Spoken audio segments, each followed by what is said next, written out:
ఎందుకన్నాను అంటే నేను అనుభవించాను, నేను పర్సనల్గా ఎక్స్పీరియన్స్ అయ్యాను. చాలామందిలో మనలోనే మానవత్వం అనేది దైవత్వానికి సమానం. అది ఎలా ఉంటుంది, దేవుడు ఎలా ఉంటాడు అని ఎవరూ చెప్పలేదు నాకు. కానీ నిజంగా ఎలా ఉంటాడో, ఉంటే ఎలా ఉంటాడో అనేది మా నాన్న తర్వాత గౌతమి గారిని చూసి అసలు ఏం చెప్పాలో కూడా తెలీదు. ఇవాళ థ్యాంక్స్ చెప్పాలా లేదంటే జీవితాన్ని అంకితం ఇవ్వాలా అనేది నిజంగా తెలియదు. దానికి మూల కారణం కళ్యాణ్ రామన్ అంకల్ అక్కడ సైలెంట్గా కూర్చున్నారు. అండ్ ఆ తర్వాత క్యాన్సర్ వచ్చి దాంతో ఫైట్ చేసి, ఒకటి కాదు మీరు ట్రీజర్లో చూస్తారు, not one cancer, I affected by 2 cancers and within 6 months again it reborn, so again 3 times. So దాన్ని కూడా జయించగలిగే అంత శక్తి నాకు, నేను చిన్నప్పటి నుంచి యోగా టీచర్నే అయినా కూడా నేను చాలా డౌన్ అయిపోయాను. అసలు లైఫ్ చాలిద్దాము, ఇంకా హోప్ లేదు అనుకున్న టైంలో she entered in to my life and she took me in to somewhere else. Now I'm earning 1.5 crore per annum only because of Gautami గారు. అండ్ దాన్ని, ఆ జీవితాన్ని, అలాంటి జీవితాన్ని సక్రమంగా ఉపయోగించుకోవడానికి కవిత గారు చాలా హెల్ప్ చేస్తున్నారు. అండ్ తన ఎన్జిఓ ద్వారా నాకు ఐ రియల్లీ ఏం చెప్పాలో తెలియదు. తను చాలా వర్క్స్ చేస్తున్నారు, ఎంతమందికి తెలుసో నాకు తెలియదు, కానీ నేను ప్రతిదీ ఫాలో అవుతాను.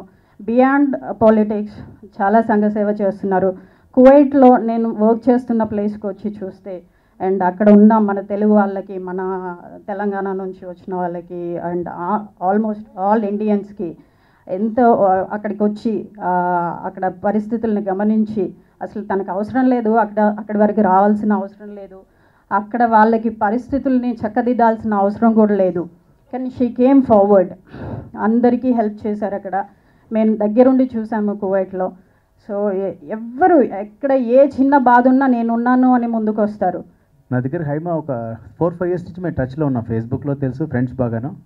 తను ఒకసారి నాకు రీసెంట్గా కాల్ చేసి ఒక 2 months క్రితం, నేను మూవీస్ అవి చేద్దామని అనుకుంటున్నాను, అయితే ఒక షార్ట్ ఫిల్మ్ చేస్తున్నాను, కంటెంట్ చెప్తూ మిమ్మల్ని ఒకటి అడుగుతాను చేస్తారా అన్నారు. అయ్యో ఏంటో చెప్పండి, నేను ప్రొడక్షన్ హెల్ప్ కావాలి, మీరు ఎనీథింగ్ చెప్పండి నాకు అన్నా. అంటే నా లైఫ్ స్టోరీ తీస్తున్నాను నేను, ఐఎమ్ ఏ క్యాన్సర్ సర్వైవర్, మా ఫాదర్ క్యారెక్టర్ మీరు చేస్తారా అన్నారు. ఇది తప్పకుండా, దానికేంటి, అయితే నాకు మీరు you are very well connected, మీకు చాలా కాంటాక్ట్స్ ఉన్నాయి, అందరూ తెలుసు, మీకు పెద్ద వాళ్ళందరూ తెలుసు, అటువంటి క్యారెక్టర్కి అంటే నాకన్నా ఎంతో పెద్దవాళ్ళు దొరుకుతారు మీరు కావాలంటే, నన్నే ఎందుకు అడుగుతున్నారు అన్నారు.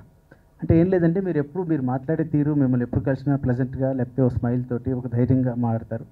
మా నాన్నగారి ఆయన బాడీ లాంగ్వేజ్కి కానీ లేకపోతే ఆయన నేచర్కి కానీ దగ్గరగా అనిపించింది. అంటే I said immediately, I am honored to do this.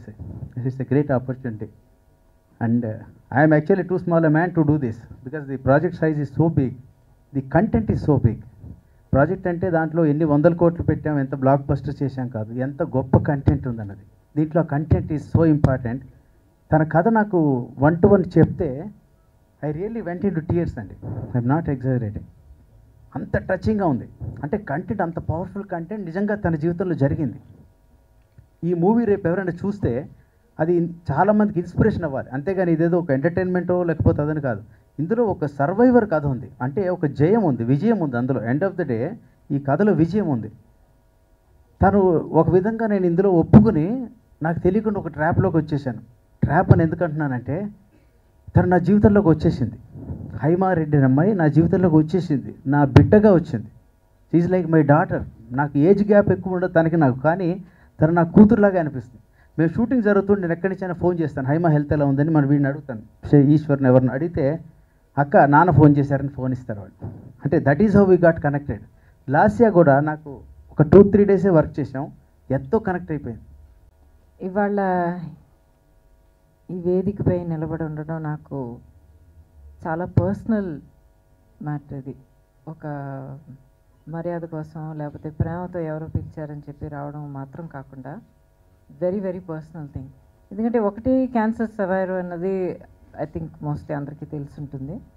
ఇప్పుడు it's been quite some time, more than 10 years వస్తుంది.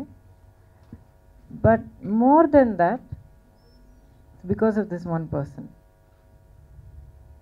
తను నా గురించి ఏదో చాలా పెద్ద పెద్ద మాటలన్నీ అన్నారు నా గురించి, కానీ ఫ్యాక్ట్ ఏంటంటే she is the hero.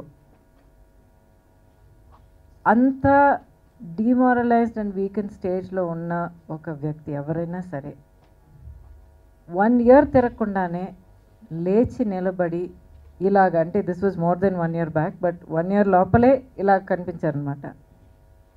Tell me, వాళ్ళు హీరో కాకపోతే ఇంకెవరు? ఎంకరేజ్మెంట్ అన్నది ఇవ్వడం ఒక ఎత్తు అయితే, అది అందుకుని ఎలాగ ఉపయోగించుకుని, ఎలాగ లేచి తన కాళ్ళ మీద నిలబడి, ఎలాగ జీవితాన్ని ఎదుర్కోవాలన్నది అది ఇంకో ఎత్తు. And that is what she has done, and that's what she does every day. ఎలాగంటే ఇప్పుడు మామూలుగా లైఫ్లో అందరికీ అప్స్ అండ్ డౌన్స్ వస్తూ ఉంటాయి.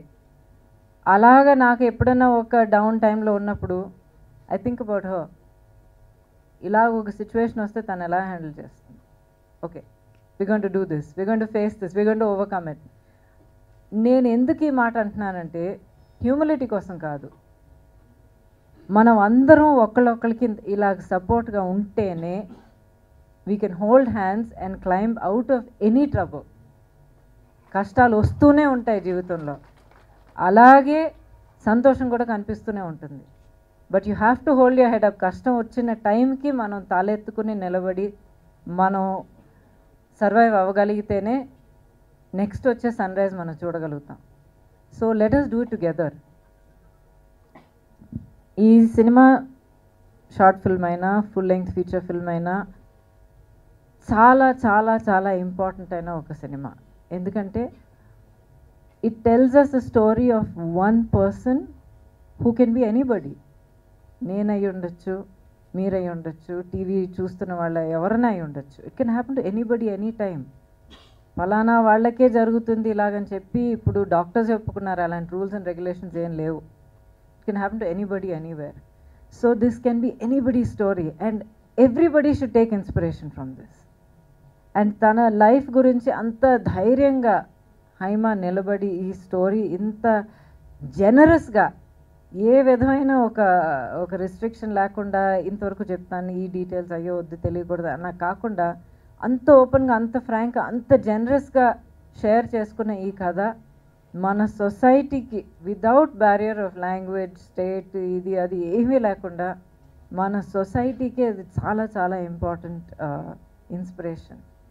అండ్ ఈ మాట మీరు అందరూ తీసుకెళ్ళాలి, చెప్పాలి, అందరికీ స్ప్రెడ్ చేయాలి. అండ్ ఇలాంటి ఎఫర్ట్స్ ఒక వ్యక్తి ఎంత చేసినా కూడా కవిత గారు లాంటి వాళ్ళు కొంతమంది సొసైటీలో హ్యాండ్ఫుల్ ఆఫ్ పీపుల్ ఉన్నా కూడా చాలు. Because she has the drive, the determination, courage and the ability to make it available and to reach it to lakhs of people. And ఆ పొటెన్షియల్ ఆమె తీసుకుని ఈరోజు దాని మీద వర్క్ చేసి అది నిజం చేస్తున్నారంటే నిజంగా I mean there are no words to appreciate it. అందరి తరఫున I would like to say a big thank you అండి, హార్ట్ ఫెల్ట్. అందరికీ సొసైటీ పట్ల బాధ్యత ఉంది, మనలో ఎక్కువ మంది ఆ బాధ్యత మనం పాటించట్లేదు నిజం చెప్పాలంటే. So let us also be inspired by Kavitha garu. And మనకు ఎంత తోస్తుందో, మన వల్ల ఎంత అవుతుందో, let's do whatever we can. My congratulations team members ప్రతి ఒక్కరికి, ఈశ్వర్, ప్రవీణ్, కార్తిక్ అండ్ ఇప్పుడు దాకా నేను మీట్ అవ్వని అందరికీ my congratulations, my best wishes and heart felt thank you. అందరికీ నమస్కారం. వేదిక మీద ఉన్నటువంటి లైఫ్ అగైన్ టీమ్కి, రఘు గారికి, రాజు గారికి, అదేవిధంగా ప్రముఖ ఆర్టిస్ట్ సన్నా గారికి, మరి మన హైమకు ధైర్యాన్ని ఇచ్చి జీవితాన్ని ఇచ్చిందని హైమ మాటి మాటికి చెప్పుకునేటటువంటి ప్రముఖ యాక్ట్రెస్ గౌతమి గారికి, అదేవిధంగా హైమకు, ఎందుకంటే తను ఒక కష్టంలోంచి బయటపడమే కాకుండా ఇటువంటి కష్టం ఇంకెవరికి రావద్దు అనేటటువంటి ఒక డిటర్మినేషన్తోని, ఒక పట్టుదలతోని మరి ఈ ప్రాజెక్ట్ చేసి, ఈ ప్రాజెక్ట్ ద్వారా కోట్లాది మందిని నేను రీచ్ అయ్యి దీంట్లో ఒక మెసేజ్ ఇవ్వాలి అన్నటువంటి ఒక ఉత్సాహంతో తను చేస్తూ ఉంది. సో తెలంగాణ జాగృతి బహ్రెయిన్ అండ్ కువైట్లో మేము యూనిట్స్ పెట్టినప్పుడు తను నాకు కలవడం జరిగింది. కలిసిన తర్వాత మరి ఎట్లా అక్కడ చాలా లక్షలాది మంది కార్మికులు ఉంటారు. వాళ్ళు చాలా డే అంతా 10-12 గంటలు భయంకరమైన ఎండలో చాలా విపరీతమైనటువంటి పరిస్థితుల్లో పనిచేస్తారు. సో అటువంటి వాళ్లకు మరి మన సంస్థ ద్వారా మనం ఎట్లా హెల్ప్ చేయాలి, వాళ్ళ లైఫ్ కొంత బెటర్ కావాలి, అదేవిధంగా వాళ్ళు ఎటువంటి ఇల్నెస్ పోకుండా ఉండాలంటే ఏం చేయాలి అంటే తను ముందుకొచ్చి నేను బాధ్యతలు తీసుకుంటాను. ఈ లేబర్ క్యాంప్స్లో పనిచేసేటటువంటి వాళ్ళందరికీ కూడా వారానికి ఒకసారన్నా 15 రోజులకు ఒకసారన్నా నేను యోగా చెప్తాను, వాళ్ళు ప్రశాంతంగా ఉంటారు. ఎందుకంటే వీళ్ళందరూ కూడా లక్షలాది మంది కార్మికులు కుటుంబాలకు దూరంగా ఉంటారు, ఎవరు కూడా కుటుంబాలకు దగ్గరగా ఉంటారు. అంటే ఇక్కడ బతకలేక వలసపోయి అక్కడ బతుకుతున్నటువంటి కార్మికులు, మరి వాళ్ళ జీవితాల్లో వెలుగు నింపాలని హైమా ట్రై చేయడం అన్నది నిజంగా మనస్ఫూర్తిగా నేను ఆమెను అభినందిస్తూ ఉన్నాను. అక్కడ యూనిట్ పెట్టినప్పుడు నేను ఆశ్చర్యపోయాను. జనరల్గా కువైట్లో బహ్రెయిన్లో అమ్మాయిలు బయటికి రావడము కొంత కల్చర్ డిఫరెంట్గా ఉంటుంది, అక్కడ గవర్నమెంట్ కూడా చాలా స్ట్రింజెంట్గా ఉంటుంది. అటువంటిది తను బయటికి రావడమే కాకుండా డెడికేటెడ్గా 15 డేస్కి 1 వీక్కి టైం ఇస్తానని చెప్పి వారి కోసం పనిచేయడం. ఆ తర్వాత నెమ్మదిగా నాకు చెప్పింది, అక్క నేను క్యాన్సర్ సర్వైవర్ని, సో క్యాన్సర్కి సంబంధించి తెలంగాణ జాగృతి నుండి మనము కార్యక్రమాలు చేద్దాము, నాకు కొన్ని ఐడియాస్ ఉన్నాయని చెప్పింది. అప్పుడు సర్ప్రైజ్ అవ్వడం నా వంతే. ఎందుకంటే జనరల్గా మా దగ్గరికి చాలా మంది వస్తూ ఉంటారు, వచ్చిన వాళ్ళు ఎవరైనా సరే మొదలు కష్టాలు చెప్పుకుంటారు అన్నట్టు, ఇగో ఇది నాకు ఈ బాధ ఉంది అని చెప్పి తర్వాత వాళ్ళకి ఏదన్నా ఉంటే అడుగుతారు. కానీ తను అదేం చెప్పలేదు, నాకు చాలా పాజిటివ్గా తను ఏం చేయాలనుకుంటుందో అన్నటువంటి చెప్పిన తర్వాత లాస్ట్కి ఈ అంశం as a matter of passing రిమార్క్గా చెప్పి, సో ఆ నేచర్ నాకు నిజంగా చాలా మనసుకు హత్తుకున్నది. ఎందుకంటే మనం చిన్న కష్టం వచ్చినా గౌతమి గారు చెప్పినట్టు చిన్న చిన్న ప్రాబ్లమ్స్కే చాలా మంది కుంగిపోతుంటారు. నా దగ్గరికి అయితే ఎంతోమంది టీనేజ్ అమ్మాయిలు వస్తారు, వాళ్ళకి పింపుల్స్ వస్తేనే చాలా పెద్ద ప్రాబ్లం వచ్చినట్టుగా ఉంటుంది. వాళ్ళందరూ నన్ను అడుగుతారు, అక్క నువ్వు ఇంత కాన్ఫిడెంట్గా ఎట్లా మాట్లాడుతావు అంటే నేను అదే చెప్పిన, కాన్ఫిడెన్స్ ఏముంది, కాన్ఫిడెన్స్ లుక్స్లో ఉండదు కదా, కాన్ఫిడెన్స్ అనేది మనసులో ఉండే క్లారిటీతో కాన్ఫిడెన్స్ వస్తుంది. సో అటువంటి కాన్ఫిడెన్స్ని మనము పెంపొందించుకోవాలని ఎంతోమందికి మేము చెప్తూ ఉంటాం రెగ్యులర్గా. సో అటువంటి 100 మందిని ఫేస్ చేసి దాంట్లో హైమా వచ్చి నాతోని సడన్గా ఏదో పాసింగ్ రిమార్క్ లాగా చెప్తే ఐ వాజ్ రియల్లీ సర్ప్రైజ్డ్. అయితే ఇవాళ ఉన్నటువంటి సందర్భంలో మాత్రం నాకు తెలిసి మనిషికి జీవితంలో చావు కన్నా మించి పెద్ద కష్టం ఉండదు. ఆ చావు అనేది యాక్సిడెంటల్గానో అనుకోకుండానో సహజంగానో వస్తే అది న్యాచురల్, ఎవరేమేం చేయలేం, ఫేస్ చేయాల్సిందే. కానీ ఆ చావు అనేటటువంటిది ఇటువంటి క్యాన్సర్ రూపంలోనో లేకపోతే ఇంకొక దీర్ఘకాలికమైనటువంటి వ్యాధి రూపంలోనో వస్తే అంటే తెలుసు మనకి we have to face it ఎప్పుడో ఒకసారని, కానీ తెలిసి మన వాళ్ళని పోగొట్టుకోవడం అంటే అది చాలా బాధాకరంగా ఉంటుంది. క్యాన్సర్ వచ్చినటువంటి పేషెంట్కే కాకుండా చుట్టూ ఉన్న కుటుంబం కూడా చిన్న భిన్నం అయిపోతుంది. మరీ ముఖ్యంగా ఇప్పటివరకు నేను గౌతమి గారికి చెప్తా ఉన్నాను, క్యాన్సర్ అనేటటువంటిది ఒక మధ్యతరగతి వాళ్ళకో కొంత అఫోర్డ్ చేయగలిగే వాళ్ళకో వస్తే అదొక రకంగా ఫేస్ చేయగలుగుతాం. కానీ చాలా బీద వాళ్ళకి ఇవాళ రేపు బీడీ కార్మికులకి చాలా కింద స్థాయి వాళ్ళకు కూడా క్యాన్సర్ ఎఫెక్ట్ అవుతున్నటువంటి పరిస్థితి నేను దగ్గరగా ఉండి చూస్తూ ఉన్నాను. ఎంతోమందికి మేమే రకరకాల హాస్పిటల్స్కి పంపించి ట్రీట్మెంట్ ఇస్తూ ఉంటాం. సో అటువంటి వాటిని కూడా మరి ఎట్లా ఫేస్ చేయాలి, ఒక ప్రభుత్వంలో ఉండి వచ్చేటటువంటి వ్యక్తిగా, ఒక మెంబర్ ఆఫ్ పార్లమెంట్గా, అన్నిటికన్నా ఎక్కువ ఒక తెలంగాణ బిడ్డగా నాకు చాలా బాధ్యత ఉన్నది. అటువంటి కింద సెగ్మెంట్లో ఉండేటటువంటి వారికి, బీద వారికి వచ్చేటటువంటి క్యాన్సర్ని ప్రభుత్వం ఎట్లా మరి ట్రీట్ చేయాలి, దాంతోపాటు అసలు రాకుండా ఉండాలంటే ఏం చేయాలి, మరీ ముఖ్యంగా మహిళలకు క్యాన్సర్ రాకుండా ఉండాలంటే ఏం చేయాలని చెప్పి ఇప్పటివరకు మాట్లాడుతూ ఉన్నాం. నేను నా కాన్స్టిట్యున్సీలో నా డిస్టిక్లో చాలా ఇనిషియేటివ్స్ తీసుకోవడం జరిగింది, అవన్నీ కూడా మళ్ళీ ఒకసారి పత్రికా ముఖంగా షేర్ చేసుకుంటాను. అదేవిధంగా తెలంగాణ జాగృతికి సెపరేట్గా ఒక హెల్త్ వింగ్నే పెట్టడం జరిగింది. ప్రెసిడెంట్ గారు కూడా ఇక్కడే ఉన్నారు. సో తన ఆధ్వర్యంలో కూడా మొత్తం ఎక్కడ స్టేట్లో ఇబ్బందులు ఉన్నా, ఎక్కడ ఏదున్నా కూడా ముందుకెళ్ళి కాపాడుతూ ఉన్నాం. సో అల్టిమేట్గా మేము అనుకునేది ఒకటే, ప్రభుత్వం నుంచి ఎంత వీలైతే అంత మన సహాయం చేయడం తప్పితే ఇటువంటి వ్యాధులకి, ఇటువంటి క్యాన్సర్ లాంటి వాటికి పర్సనల్గా ధైర్యం అన్నదే ముఖ్యం. పర్సనల్గా మనం ఉండాలి, లైఫ్లో ఉండి సర్వైవ్ అయిన తర్వాత ఇంకేదో చేయాలి అనేటటువంటి ఒక ఆశ, ఒక ఆకాంక్ష అన్నది మనిషిలో ఉంటేనే మరి ఫేస్ చేయగలుగుతాం. అటువంటి ఆకాంక్షను పేషెంట్స్లో నింపడానికి లైఫ్ అగైన్ ఉపయోగపడుతుందని, పడాలని నేను మనస్ఫూర్తిగా కోరుకుంటా ఉన్నాను. అదేవిధంగా మీరు ఫుల్ లెంత్ ఫీచర్ ఫిలిం తీసినా, డాక్యుమెంటరీ తీసినా, ఇంకా ఏదన్నా దీనికి సంబంధించి తీసినా కూడా సంపూర్ణమైనటువంటి మద్దతు నా తరఫున, తెలంగాణ జాగృతి తరఫున ఉంటుందని చెప్పి నేను మీ అందరికీ కూడా తెలియజేస్తూ, మరి ఇటువంటి ఒక సోషల్ మెసేజ్తో ఉండేటటువంటి మూవీస్కి ట్యాక్స్ ఎగ్జంప్షన్స్ లాంటివి ఏమన్నా గవర్నమెంట్ నుంచి ఇవ్వగలిగితే ఇంకా చాలా పెద్ద ఎత్తున చాలా మంది ఎంకరేజ్ అవుతారు. వాటి కోసం కూడా మన ముఖ్యమంత్రి కేసీఆర్ గారిని కలిసి నా వంతు ప్రయత్నం నేను చేస్తానని కూడా మీ అందరికీ తెలియజేస్తూ, మరి all the very best to the team and team అని నేను చెప్పాను ఎందుకంటే I'm also a part of the team. కాబట్టి I just hope that this message will reach to lakhs and lakhs of people. Thank you so much.